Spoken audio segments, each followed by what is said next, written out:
Hello everyone, and welcome back to Kutikadas, a podcast where we bring you enchanting stories from Hindu culture, Indian folklore, and timeless parables filled with magic, adventure, and life lessons. Have you ever wondered why Lord Ganesha is worshipped first? Or how a little squirrel helped Lord Rama? Or maybe you've heard of the wise Birbal and his clever tricks. Every story we share is packed with wisdom, laughter, and wonder. Stories that have been told for generations but still feel magical today.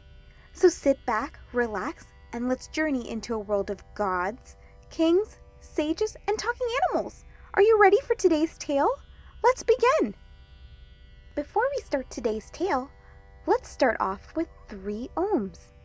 Take a deep breath in, and when you exhale, say Om for as long as you can.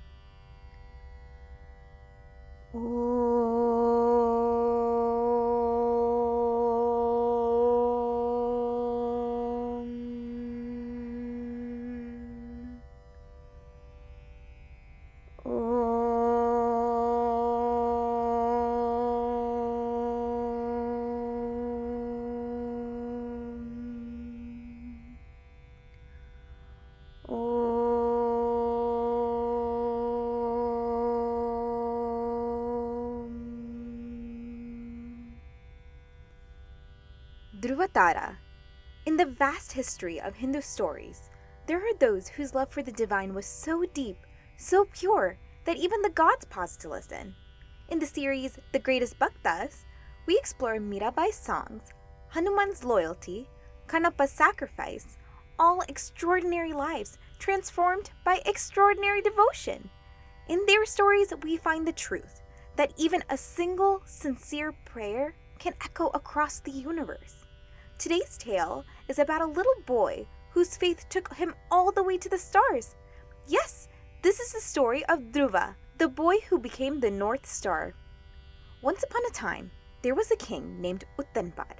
He had 2 queens, Suniti, who was kind and wise, and Suruchi, who was proud and a little mean. But King Uttanpad loved Suruchi more.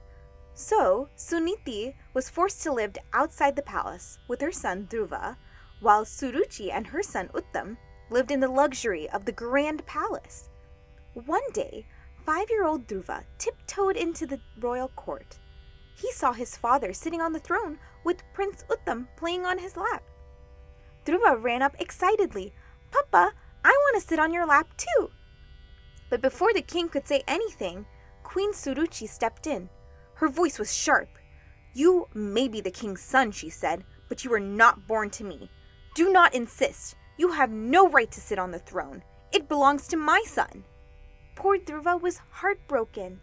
His eyes welled up with tears. He ran to his mother, Suniti, and sobbed in her arms. When she heard about the incidents, she felt so sorry. She said, "Don't be sad, my son. Don't wish bad for anyone. People who are unkind will face their own lessons one day.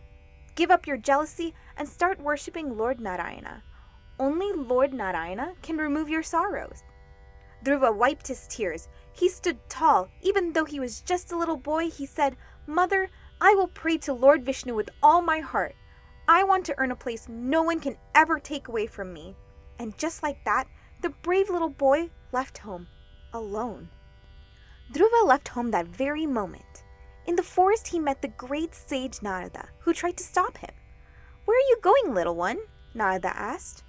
Dhruva bowed and told him everything. Narada smiled and tested Dhruva.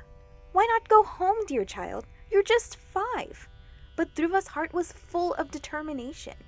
Impressed by his motivation, Narada smiled and said, "Try your best to only concentrate on God and use this magical mantra, Om Namo Bhagavate Vasudevaya."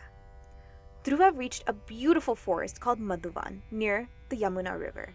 There, Dhruva stood on one leg and chanted the mantra every day. He ate less and prayed more. His devotion was so strong, even the gods in heaven were amazed. They worried. What if this little boy wanted to take one of their powerful thrones? So they tried to trick him. They brought an illusion of his mother, who said, "Oh, Dhruva, please stop this penance. You are too young. Let us go home and play." they also had scary animals, including crocodiles and lions, that came and roared loudly. But Dhruva's eyes stayed shut, and his heart remained open only to Lord Vishnu. At last, even the gods went to Lord Vishnu and said, "Please help. We don't know what Dhruva wants, but his prayer is too powerful." Lord Vishnu smiled. "Don't worry, I know his heart." Then with a burst of divine light, Lord Vishnu appeared before Dhruva in his shining form, with 4 arms, a conch, and a glowing crown. Dhruva opened his eyes, and there he was, the very Lord he had been dreaming about. But Dhruva was so amazed, he forgot how to speak. Smiling gently, Lord Vishnu touched Dhruva's cheek with his conch, and suddenly beautiful prayers flowed from Dhruva's heart like a river of light. Lord Vishnu said, "Oh dear Dhruva, I am very pleased with you. Ask me for anything." Dhruva folded his hands and said, "Lord, I started this because I felt hurt and left out. But now I don't want anything except to always remember you." Lord Vishnu replied, "Even so, I will give you something very special. You will shine in the sky forever, higher than even the great sages. You will be the pole star, Dhruva Tara, and guide the world for generations to come." And just like that, Dhruva rose to the heavens, where he still shines today. If you look up on a clear night, you can see him shining bright in the sky and always there. Did you know the North Star, or Dhruva Nakshatra, has guided sailors, travelers, and explorers for thousands of years? It always stays in the same spot in the sky, just like Dhruva's unshakable devotion. And yes, there's a temple dedicated to Dhruva. You can visit the Dhruva Narayan temple in Uttarakhand, a peaceful place where people remember the little prince who found God through love and determination. So, what is the moral of this story?